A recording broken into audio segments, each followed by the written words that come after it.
বন্ধুরা, আজকে আমি অসম্ভব টেস্টি মুচমুচে একটি স্ন্যাক্সের রেসিপি শেয়ার করব। প্রথমে গ্যাসে প্যান বসিয়ে নিচ্ছি 2 চামচ তেল গরম হয়ে গেলে এতে দেব হাফ কাপ কাঁচা সুজিটাকে এবারে হালকা ভেজে নেব। এখন দেব হাফ কাপ জল।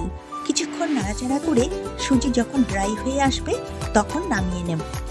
এখন এই সুজিতে দেব একটা ম্যাশ করা সেদ্ধ আলু, 1 টেবিল চামচ কর্নফ্লাওয়ার, গোলমরিচ পাউডার, চাট মশলা, লঙ্কা গুঁড়ো, 1 পিঞ্চ হলুদ গুঁড়ো, 1 চামচ গুঁড়ো করা চিনি, স্বাদমতো লবণ, 1 চামচ কসুরি মেথি।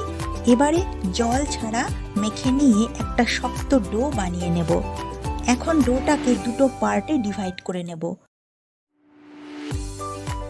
এরপর একটা বোর্ডের ওপর অল্প তেল মাখিয়ে নেব আর রোলিং পিনের গায়েও তেল লাগিয়ে নেব। এবারে একটা পার্ট নিয়ে নেব। এখন একটু মোটা করে বেলে নেব।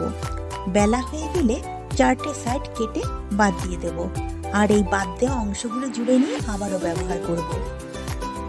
এবারে স্কোয়ার বা রেক্ট্যাঙ্গুলার শেপ করে কেটে নেব।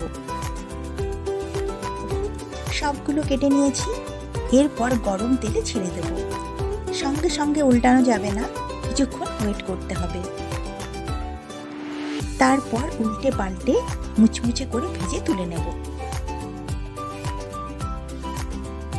এই স্ন্যাক্স টমেটো সসের সঙ্গে খেতে যেমন ভালো লাগে, তেমনি চা কফির সাথেও খেতে কিন্তু দারুণ লাগে।